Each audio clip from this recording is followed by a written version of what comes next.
I would encourage them to knock on clinic doors and ask if you can shadow. Honestly, it's so valuable. Hello and welcome back, everyone. Today we have a special guest. Welcome, Alicia. We're joined with Alicia Yap. She is the founder and educational director of Clara Derma Academy and the visionary behind Clara Derma Medical Aesthetics and Laser Clinic. Hi. Alicia, you have about 11 plus years experience in the industry. You've been the recipient of the 40 Under 40 Business Achievement Award, and you were featured on Reveal Magazine's cover. So we want to pick your brains.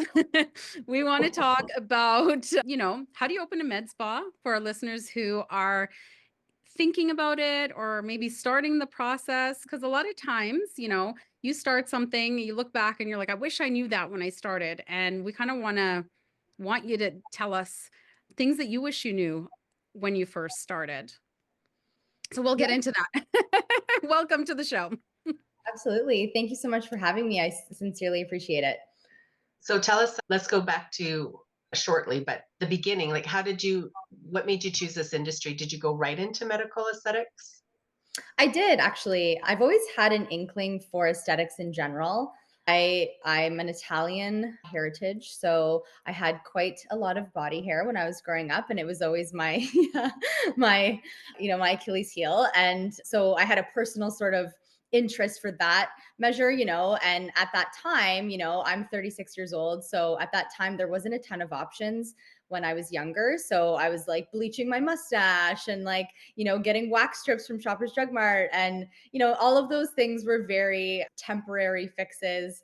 And I always like just had it. I'm like, I can't, this is not sustainable. Like, I need to do something more impactful. So I think I always kind of had that in my like blood. And then I went into social work actually originally out of high school, and I did my degree in that field and then worked in the field. So I just love helping people. That was kind of the forefront of why I chose that career, and then decided to choose medical aesthetics after that, with that passion for sort of my own personal skin goals. I had acne and stuff growing up too. So the acne and body hair kind of sort of got my interest peaked, and then my need for helping people kind of collided and made a really perfect sort of profession. And so you said medical, did you know about traditional aesthetics? Can Oh, I for call it sure. that maybe?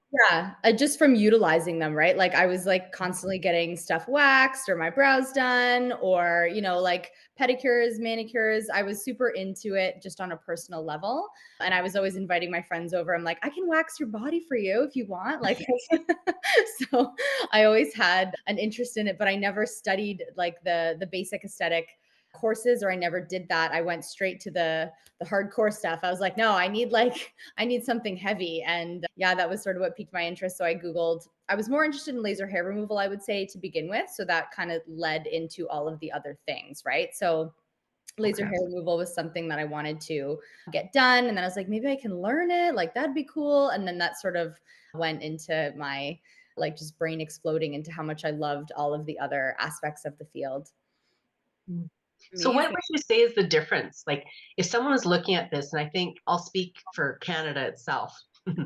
that's a wide range of medical aesthetics out there and what defines it versus we'll call traditional aesthetics where you do your traditional aesthetics and then you go take a laser course, you take a deep peel course, you take that type of thing. So how did you choose it, or how did you know what to look for to be reputable in a sense that you felt, well, maybe you didn't feel ready to get out there and do clients either based on whatever program you had taken. And we're not cutting down programs here. It's just Oh, for trying to sure. help people make those decisions. How do you choose the right place if you want to go take a medical aesthetics course or Yeah, program? great question. Because it's not a regulated profession, at least not in the province of Ontario where I live and work, it is tricky to find accredited schools, to find reputable places, because it's a lot more private career college oriented. Like none of the colleges in my area at least offer it as a program. So the school that I had went to back when I was in school was an accredited program. So that was one of the things that I looked for.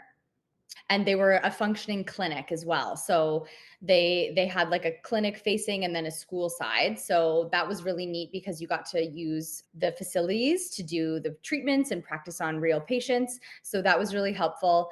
And you want to make sure that there's some sort of medical affiliation, right? So you don't want to be taking a laser hair removal course from somebody in their basement, or something along those lines, which is out there as well. And not to say that they don't know what they're talking about, but if you're affiliated with a medical professional, which is the way medical aesthetics should be, right? You have either a physician or nurse practitioner or some sort of regulated medical professional in the realm, because it is a dangerous field and there's lots of things that can go wrong. So as long as you have that affiliation with the clinic or with the school, that to me is a green flag. So that would be one of the things that I would look for if you're looking for education. Mhm. And yeah, that's a pretty good one. I think so, I yeah. have a question on that note. Is okay, so if you wanted, or when you decided to open your own med spa, Mhm. do you have to have a medical professional collaborate with you or on staff? How does that work? Because I'm trying to think of like our listeners, if they're like, okay, yeah, but I want my own. Like, how did it come to that, and what do you need? I know it depends on the country, Yeah, no, exactly. Yeah, like we'll sort your of own regulations. yeah, blanket statement with that. So, Yeah. not everything requires medical direction, right? So, like if you wanted to say perform microdermabrasion, dermaplaning, and chemical peels, you don't need a medical director for that. However, if you don't have a medical director, the level of chemical peels that are available for you to purchase would be different, right? So our account, for example, with our distributor was only able to be opened because we had a physician affiliated with the clinic. So it just allows you to have different levels of acids, for example, with chemical peels, and also allows you Mhm. access to different class levels of lasers. So they're typically, not every laser company, but some laser companies will have what they call a spa laser and then a medical laser. So when you have that medical affiliation, you get access to the type of lasers that you need to get real results, and the type of peels and technology that Mhm. requires that medical supervision, and as well as for injectables. So you definitely can't have any Botox filler, PRP, anything like that without the medical director. Or even the depth of your microneedling, right? Yeah. Yeah, right. Yeah. That's, yeah, absolutely. Mhm, mhm. Yeah, Yeah, you're So right. how did you go from, okay, you were like interested, you went to school. How did you go from that point to having your own med spa? So I have a business partner who is a nurse practitioner. So her and I kind of like joined forces, and she deals with essentially all of the injectable side of the business, and of course the medical side from what she needs to, from what we do with the skin and all of the technology. So her and I co-own the clinic, and the academy is sort of something I did on my own through the business still, but her and I co-own the clinic and operate it in a really professional and safe way, because that's what we believe in and we want that for all of our patients. And we see a lot of work that can sometimes have happened because of the unregulation too. So it's a passion project for me too, to yeah, keep everybody educated and safe, and it's really important. 100%. Yeah. Mhm. So I guess if someone was doing aesthetics or even contemplating moving into this side of the industry, what would you tell them? Into the How would they medical. start? Yeah. What? Yeah. Because sometimes what I see out there is they call themselves a medi spa Mm, and they're not what we would call a for like what sure. I would define a medical spa. Like you said, you have to have a physician or medical director in a sense to be Mhm. able to call that. And I think because they have lasers and they do microdermabrasion or microdermabrasion, microneedling, we call them medi spas. But Totally. if someone wanted to do that, how can they separate? I guess that's more of my question. How do they separate themselves to be reputable as a full on medical establishment of a spa versus what the competition of these little kind of things are happening out there? I can Yeah, say it like great question. And that is a result of the unregulation, right? So that. Yeah. yeah, and it's hard for consumers because they don't know who to choose or what to do. And from a consumer standpoint, I would say, look at the reviews, look at their staff, like that kind of a thing. And from a professional standpoint, you can find a medical director. So if you are even a nurse, a registered, like an RPN, which is the 2-year program of nursing, or if you're even just an esthetician and you want to offer PRP microneedling and get some access to medical grade skincare or medical grade chemical peels, you can find somebody who is willing to direct your clinic or direct you personally. It has to be the right fit, right? So my nurse practitioner Lenka, my co-founder, she helps other clinics, but she has to trust them too, because it's her medical license on the line. So if you have somebody in your life who you either trust or they trust you and you have a good relationship with them, they can be the director for you if that's a path you want to take. Or if you go work at a clinic, you might just gain access to a lot more colleagues and contacts that way too, if that's the route you want to go. You don't have to either, right? Like if you don't want to have that high level access to the types of equipment and stuff like that, then you can definitely make a career out of services that don't require a medical director as well. So the only people that can operate that level of a deep peel, the type of lasers you mentioned, is the medical person. They don't have to perform the treatments, they just have to oversee the clinic. I see. Unless it's injectables, right? Then that changes it. Yeah, injectables. Even then, so our medical director, for example, oversees our other nurses, and she just has to make sure that they're checking in with her about what to do and what sort of dosages they're using and that kind of a thing. But she doesn't have to perform each service. No. Okay. There's a lot of clinics that even operate via Zoom. So there's a lot of nurses that they'll have their medical directors, say they live, 45 minutes away or whatever, they'll have a Zoom conversation with the patient. And then the medical director will be, okay, yep, like you're good to perform the treatment. Oh, I see. So they do the consultation initially and then guide the staff in what to do next. Basically, is that yeah. a fair way to say it? Simply, yep. Oh, okay. Okay. So That's much very info. Yeah. So Yeah. I have another question here. Because you have an academy as well. Mhm. So how would getting a medical aesthetics certification differ than a regular aesthetic certification? Yeah, that's a great question. So the regular sort of traditional aesthetics will cover more like beauty maintenance treatments. So facials, waxing, makeup, lash and brow treatments. You'll do basic chemical peels, probably like glycolic and lactic, microdermabrasion, body wrap, stuff like that. So that's a typical traditional aesthetics program, and you can work in like a day spa setting. And then what I find happens is a lot of girls will do that program, and then they're kind of like, oh, I kind of want to learn microneedling, or I kind of want to learn laser hair removal or IPL and stuff like that. And then that's where the medical aesthetic side comes in. So it's more clinical grade treatments that are targeting skin conditions at a little bit of a deeper level. So you've got your injectables, of course, your Botox and filler, hair removal, IPL, advanced chemical peels, skin tightening and resurfacing and that kind of thing. So it's more of a result driven. It's not overly relaxing. There are some aspects of it. We have facials that are result driven and can be relaxing too, but microneedling and laser skin resurfacing is definitely not relaxing, but there's a result driven process there that's sort of a lot of people have that fix for. They really want something like myself, who I was like, no, like waxing is just not enough for me. I need something, a little bit more advanced. So I find that the girls who are in the aesthetics program, when I do a lot of presentations at the colleges in my area, and I'd say it's about 50-50. Like some of the girls are like, no, I'm too nervous to do that. I don't want to, I want to do manicures and I'm happy. I'm like, okay, great. And then there's some girls who are like, no, give me the lasers. I want to like zap the mole off my arm. I'm like, okay. So yeah, it kind of just depends on your personality. So when you look at hiring, and this is very interesting, I guess this is the negative side of it. When they are taking these courses, you were in a great opportunity because you had the place you chose actually had an operating clinic that you could work out of, and you gained experience there.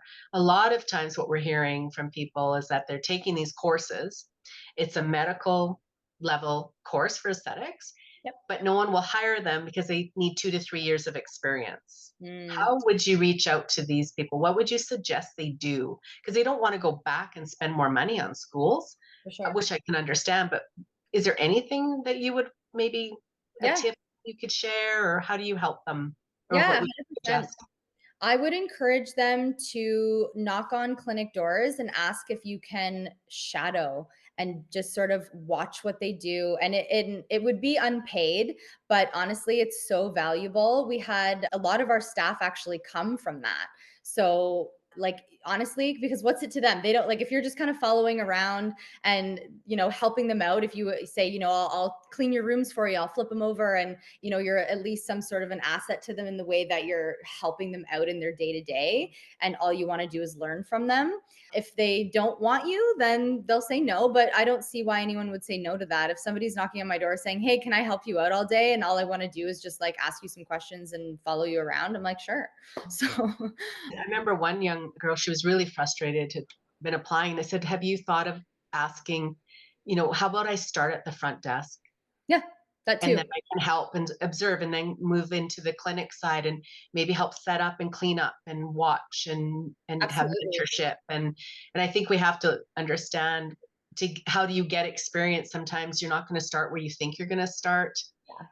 but find the opportunities where you could begin. And that might be a year of just Oh, doing for that sure. and learning. But I think, I sometimes they forget how much is involved in running a place like that, and the liabilities and the insurance and the trust that you've created with your clients that are coming through the door. And it's not just you're taught on one machine to do, if I can just simplify it, on one laser machine, and you go to operate. So I don't know how to use that one. I need a different machine. It's like, that's not the education you should be looking for then.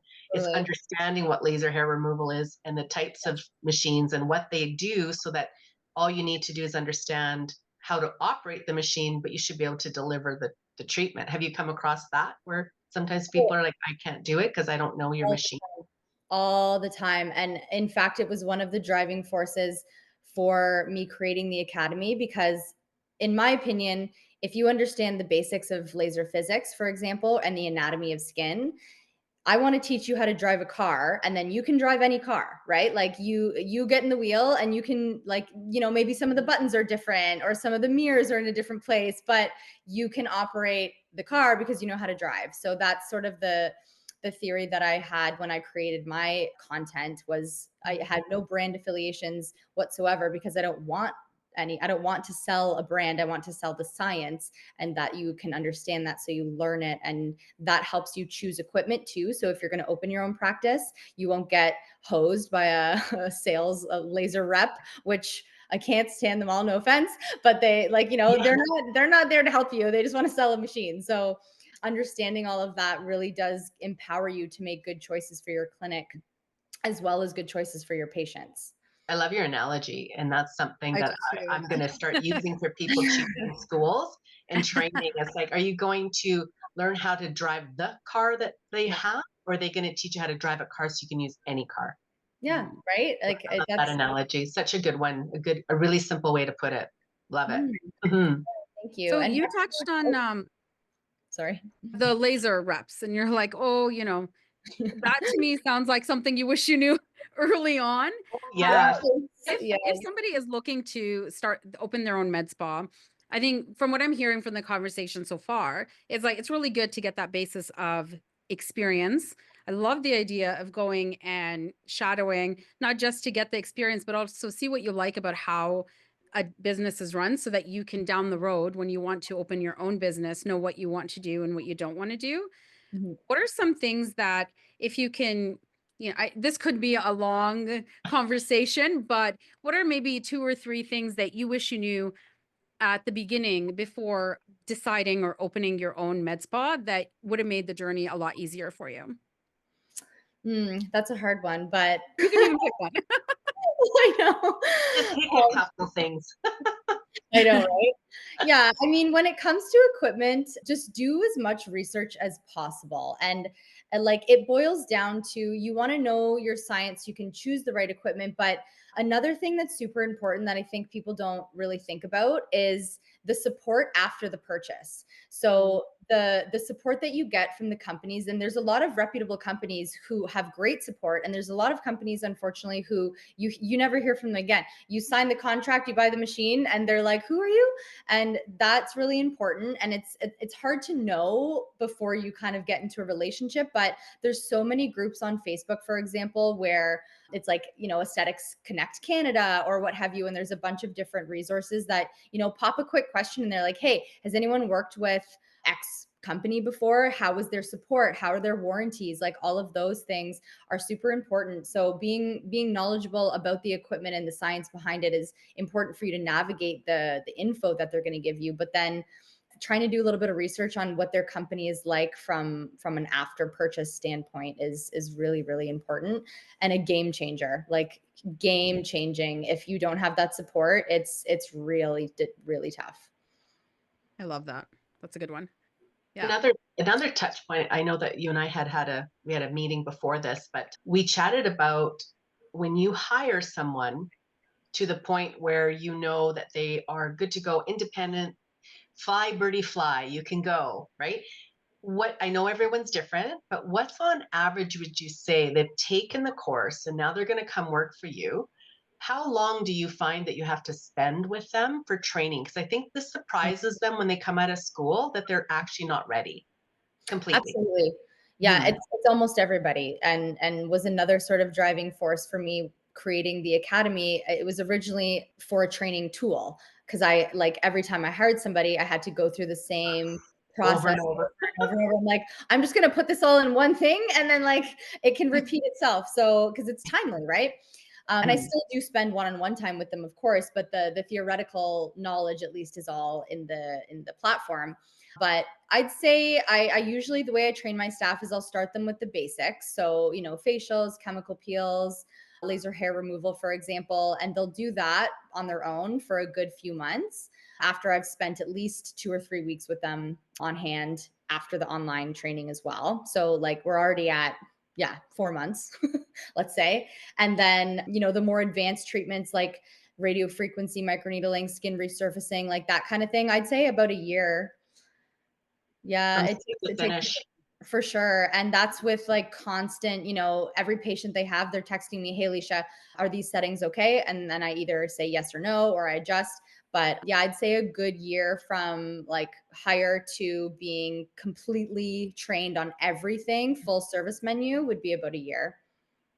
Wow. I think that's something that's good to know if you want to open your own med spa. I Mhm. would have not thought of that at all. I'm, like, a little bit crazy though. I have really high, I'm like, so that might not be every place, but I Yeah. I definitely, I just want everyone to understand how dangerous it can be if you're not trained. So I kind of maybe overdo it, but I feel more comfortable with that Mhm. mentality. So, It's mm, good to have those higher standards, especially in this realm of work, right? Because the yeah. risks are higher.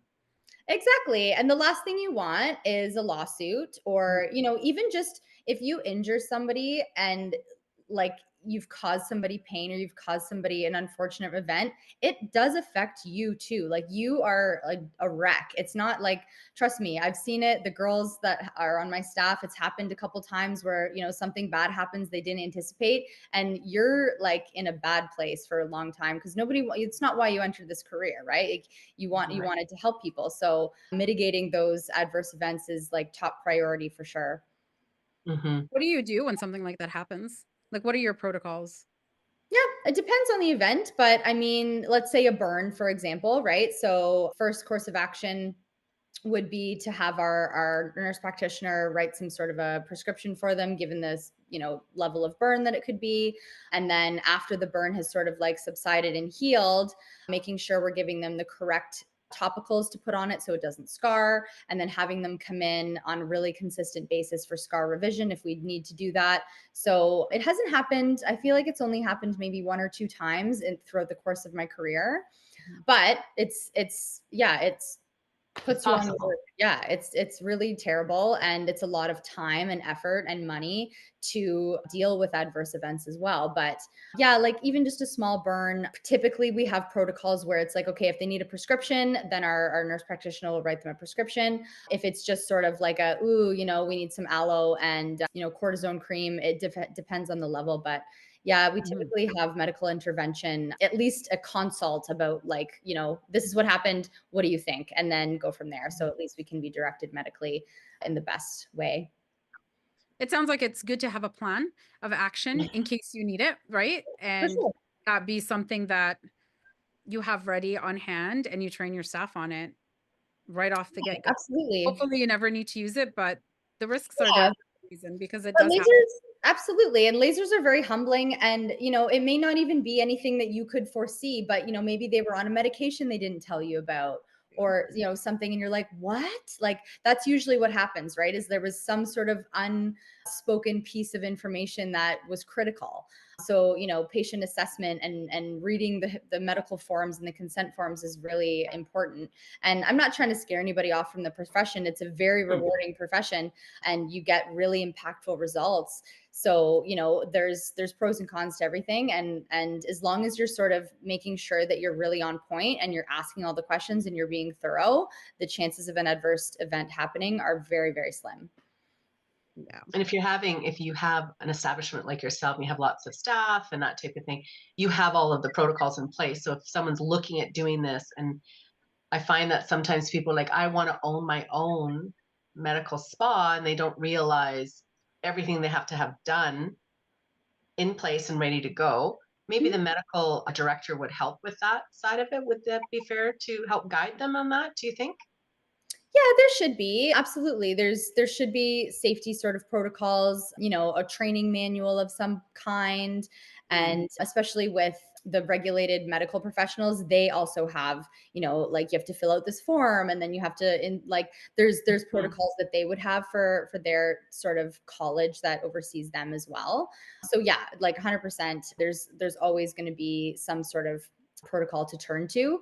But, to in a preventative sense, just make sure you're asking all the questions and reading the forms. Don't get lazy. Don't get like, I've treated, because even if you've had this patient for 12 years, things change. Like, people start doing different things, or they're on different medications, or, something else has happened. So as soon as somebody comes in my office, I'm like, has anything changed with your medical history? Even if I saw them a month ago, it's like, Mhm. just getting in the routine of checking in with that so that you can operate in the best way that you know how.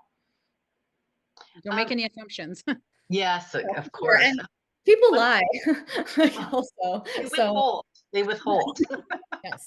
Yeah. So it's just like, yeah, it's not often. And most people are very forthcoming, because once you start the conversation, it's like, this is for your safety, then, Mm. it's like, I don't want to poke and pry in your life. I just want to make sure you're safe. Yeah. Exactly. Exactly. And I think that's where they have to understand it. When you just going back to the academy, this is mainly for staff, but you do offer it outside of it. So how does that look if they don't work in your establishment and they sign up for your course? Are you okay to kind of tell us a little bit walking through? Is it all theory and then practicum at the end, or are they getting a little bit of both of everything throughout? And how long is everything? Just to compare when they're looking at which car they're going to drive, maybe. Yeah, great. I love it. Yeah, so I originally did develop the academy for my staff as a training tool, but I do offer it as a certified medical esthetician and laser technician training program. So that is available. All of the theoretical is online. So it's about 60 to 100 hours of online theory. And then they would do their practicum at the clinic with me. So it doesn't necessarily have to even be my theoretical. I don't need it to be my theory, as long as they have a medical aesthetics certificate or laser technician certificate. I can work with that in clinic as well, but they do need to have some theoretical knowledge in order for the hands-on practicum to make any sense, right? So yeah, my online content is about 60 to 100 hours. It's priced at $2,000, and that gives you your certificate and all of the theoretical knowledge for a medical aesthetics and laser technician. And then you can do your practicum with me at the clinic if you so choose, which I would highly recommend doing as well, because yeah, just getting that hands-on practice and muscle memory is like bar none. Interesting. Yeah. I don't know if we have more questions or anything else you want to add to this. No, that's okay. I just, yeah, it's an amazing, rewarding career. Every day is different. You know, if you're more results driven, which I think a lot of estheticians are, right? Like you love popping your pimples and you love, like, it's just like, you know, it's something that we have in us that I can't explain other than the satisfaction of it. So yeah, the medical side of it gives you a little bit more of that satisfaction feeling when you get to really see a significant change in someone. You know, a kid's coming in with grade 4 acne and you get to really change his life by clearing that up. That's pretty big. And scar revision, people have, you know, I have a patient who had scars from an accident that I was able to not reverse completely, but fade to enough where it was like super, super minimal. And that's pretty cool too. And you get to really make impactful changes to people's confidence, which is really, really nice. That's amazing. So if somebody came up to you and said, "I'm dreaming of opening my own med spa," what would you say? Do it? Don't do it? Yeah, absolutely do it. It's the best. I love every day. Like I'm happy. We call it, our workplace is like adult Disneyland. Like all my staff come in, they're like, "This is Disneyland." I'm like, "I know." So, yeah, I have nothing negative to say about the industry. Every job obviously has things that like you wish were different, like, you know, the regulations and stuff like that. But that's a fight that I can't necessarily fight on my own. But it's very rewarding every day. Like you're always being challenged too. So it's never stagnant, which aesthetics in general is never stagnant, but medical aesthetics, just like it's so fast and technology changes so fast, and you're never bored. That's for sure. There's always a new product or a new, you know, technique or something coming out. And, you know, we're always invited to all these fun dinners and you get to learn and have, you know, fancy foods. And it's definitely a very enjoyable way to spend your working years. Nice. I love that. Well, on that note, I loved how you ended that. And so thank you for joining us. And I think, Doreen, you're going to add everything about Alicia on the Yep. description. It'll be And in the description. Yeah. can you also add that group that you mentioned on Facebook? Because sometimes people don't realize there's actually communities out there that they can go to. I think what was it called? A Canadian? Oh, there's so many. I can send you my list. I'm a part of a bunch of them. Oh, okay. Yeah, there's a bunch of, it's just like the little groups that, you know, someone somewhere decided they wanted to have a group, and then you have to have certain reasons for wanting to join. And there's rules, like you can't Of course. self-promote and stuff like that. But it's just a community building group where it's really just like asking questions and then getting feedback from other estheticians. So Perfect. it's really helpful, and it's a good learning tool, and just like being able to ask about different devices. And yeah, I'll send you those for sure. Perfect. Yeah, I can put those links in, but I mean, for our listeners that might not be in Canada, they can just look at just kind of searching it on Facebook, Oh yeah. finding their own like local version of Mhm. these aesthetics groups is Mhm, a great mhm. Absolutely. resource. You need somebody to bounce ideas off of, Totally. ask Yeah. questions to. Yeah, for Yeah, sure. it Thank doesn't you even so have much. to be Canadian. Like it's yeah, there, even if you just search esthetician groups, there's so many. Yeah. Absolutely. Amazing. Thanks. No problem. Perfect. Well, Yeah. thanks again. Thank you. Enjoy the rest of your day. And thanks again for having me. I really appreciate it. Thanks so much for joining us. Bye. Bye. Thanks for listening to Beauty